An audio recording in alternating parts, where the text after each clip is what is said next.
There's so many video games on the market right now, all of which are competing for your time.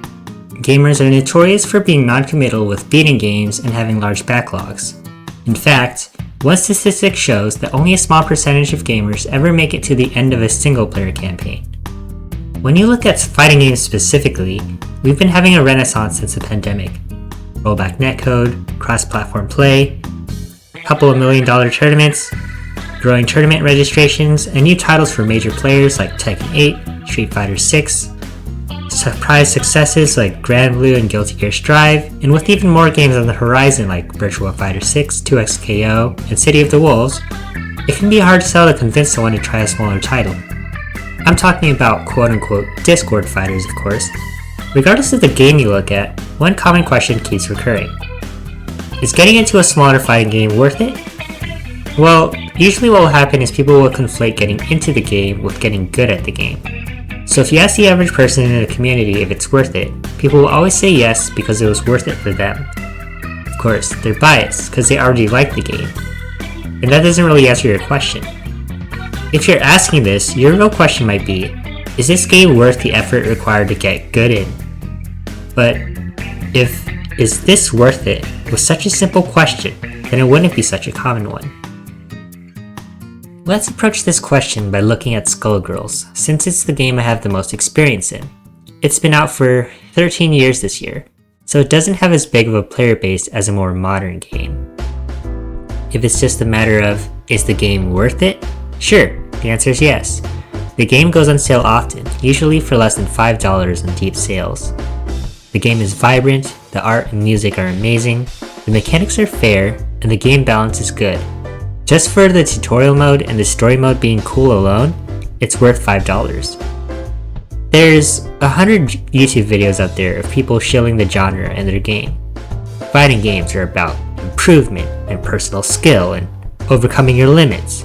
Play whatever you want, passion first and skill will follow. It's something that someone who's already interested in fighting games already believes, but people who are mildly curious might be turned off by. Working and practice in a video game? Please.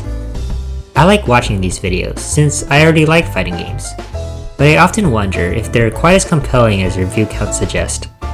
Maybe it's about as misleading as new member signups at gyms in January. People like the idea of it and make a New Year's resolution to go, but don't make it past the first week, because for whatever reason, even if they think they want it and think that it would be cool or fun, it never stuck.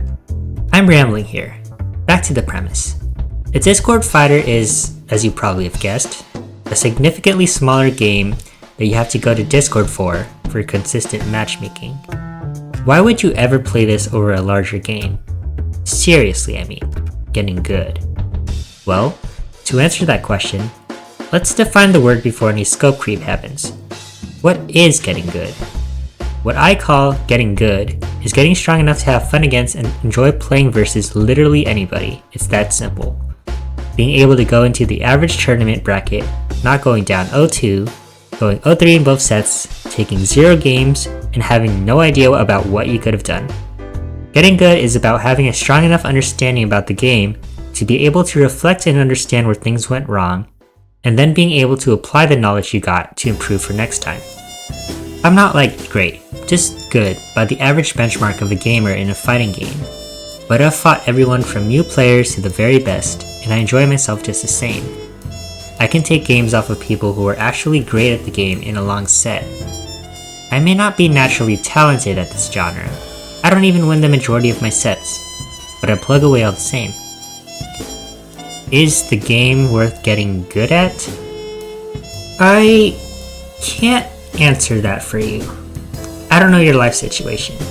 It took me a huge investment of time and 4 years to get to the level I'm at, from starting as a complete beginner in college. And before that, I was casually competitive in Smash for 2 years, so I had some experience with learning a competitive game. At the time of writing this script, I have 1,400 hours in the game. Those years included countless nights of frustration.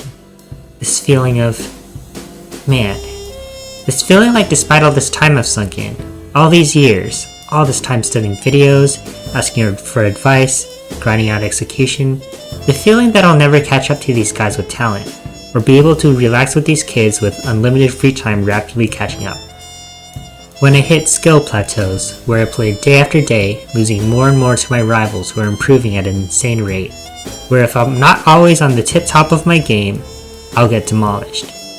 When I come home after work drained and sometimes debate if I just want to watch YouTube shorts and doom scroll. When I see the friends I started with drop off at a rapid rate because they aren't willing to continue on that same journey, and then having a hard time looking for games. When I see new fighting games come and people leaving for greener pastures. And, damn it, all these lawsuits endangering the scene. Despite all this, for me, it is. And for a lot of people, it is too. Getting good at a fighting game is a lifestyle choice. I can't tell you that Skullgirls is worth it, but I can tell you why people choose to get good at these games, and why some would choose not to. I'm gonna break from the mold and not just give you the canned, why yes, of course. I'll tell you why we care for it so much, despite all the reasons people avoid Discord fighters. Getting good at any game will require time investment, and hard work, and a deep emotional well that you can draw from for motivation. Your valuable time that could be spent playing other games, doing other hobbies, or even making money learning a marketable skill. This economy sucks after all. Also, if you're the average adult, you're probably exhausted after work, and you probably have errands to run on the weekend and a social life to maintain. If you're still a student, this really doesn't apply to you since you basically have unlimited free time. 50 hours to learn the basic mechanics in a bread and butter combo? That's a week or two of playing, but for an adult, 50 hours might be enough to, at America minimum wage before tax, that's $375. It's enough time to beat most single-player campaigns. It's 50 hours in another fighting game, not a Discord fighter, and could be much easier to get good in, or at least understand. It's 50 hours of working out. It's 50 hours of job hunting. It's 2 to 3 seasons of a TV show. It can be a lot to ask. But honestly, if you compare it to any other skill-based hobby, like martial arts, or running, or tennis, or drawing, or learning an instrument, or whatever, the time investment is comparable. 50 hours is just playing a few hours here and there for a month.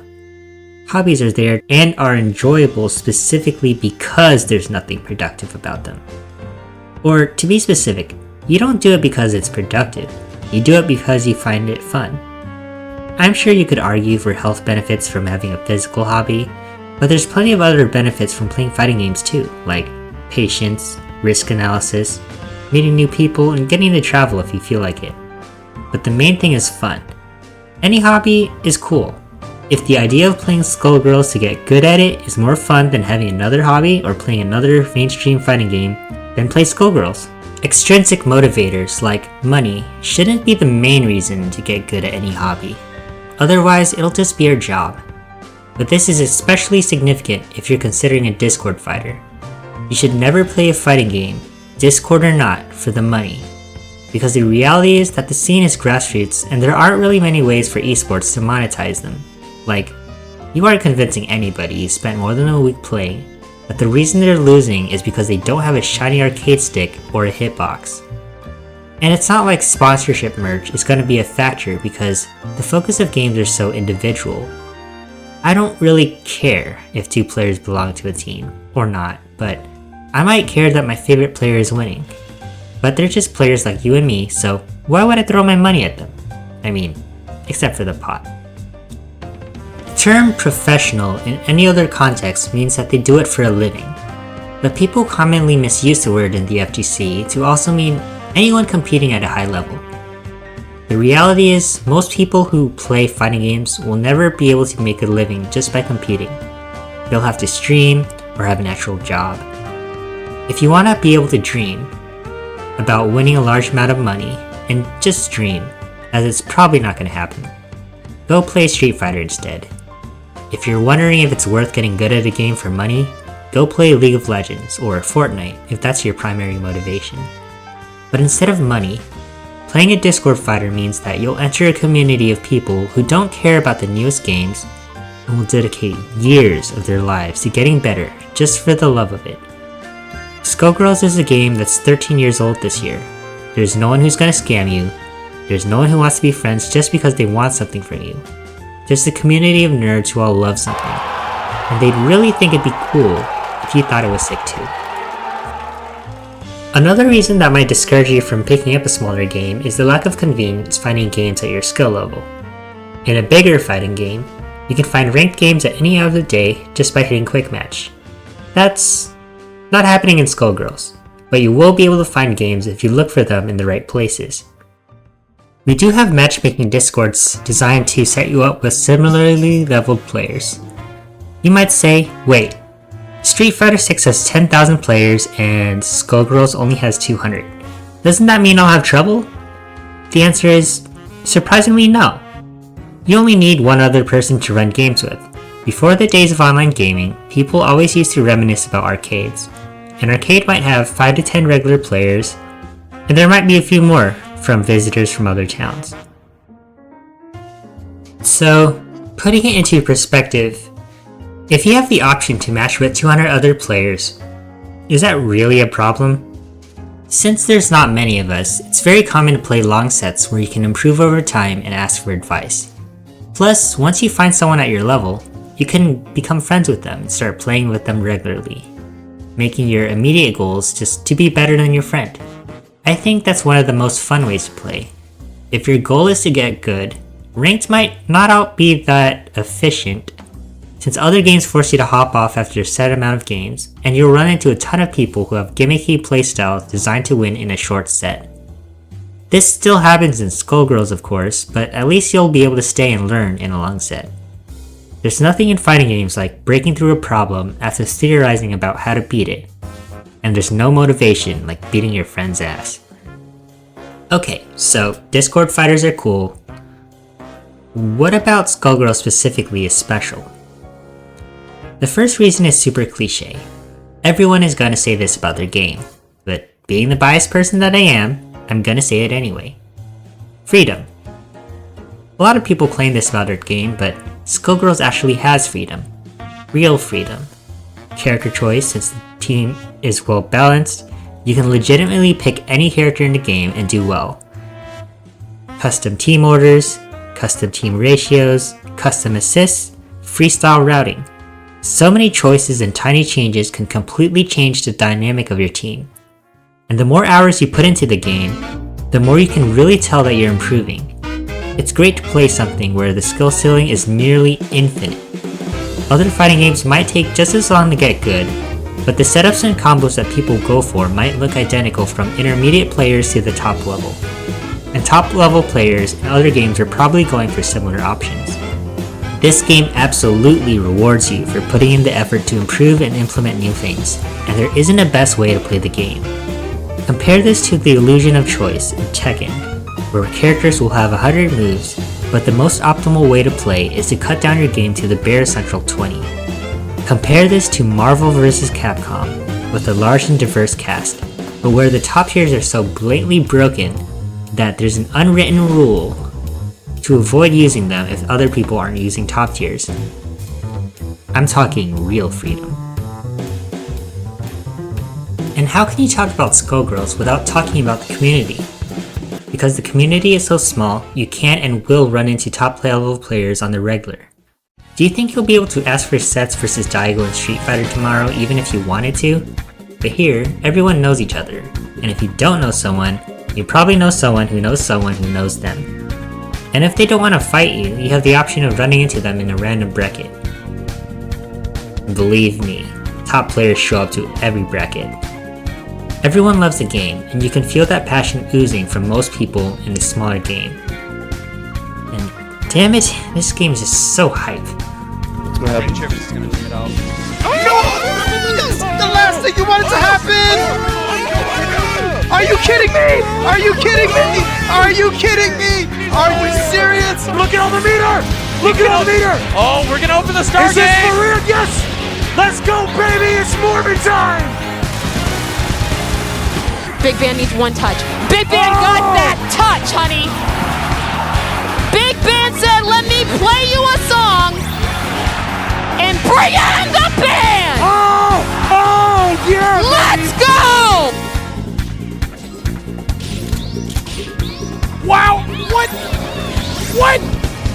Oh my god! Crowd chanting reset. You know what they want. You know what is. That was extremely confident on David's When part. you see a happy Holy birthday crap. like this, can you deny the crowd, the bloodlust, they request? Holy crap! Hey! Chris does have 5 bars. You can't make bad assist calls right now. What is he? Okay. Whoa! Little thumbs up from Triv on the way out. Spin it! It's a dizzy. Tulin tries to hit! Join the big band, baby! He's so close! Put it away. He got hit! Attack! The level 3! Oh! Do that again! It's a save! He's dead! Save! 2023 champion! Don't you ever in your life pop up on New York! You better clean up! Clean that shit up! Oh! Man! Why do we play games like Skullgirls? It's because we love these games. Sure, mainstream gaming might move on.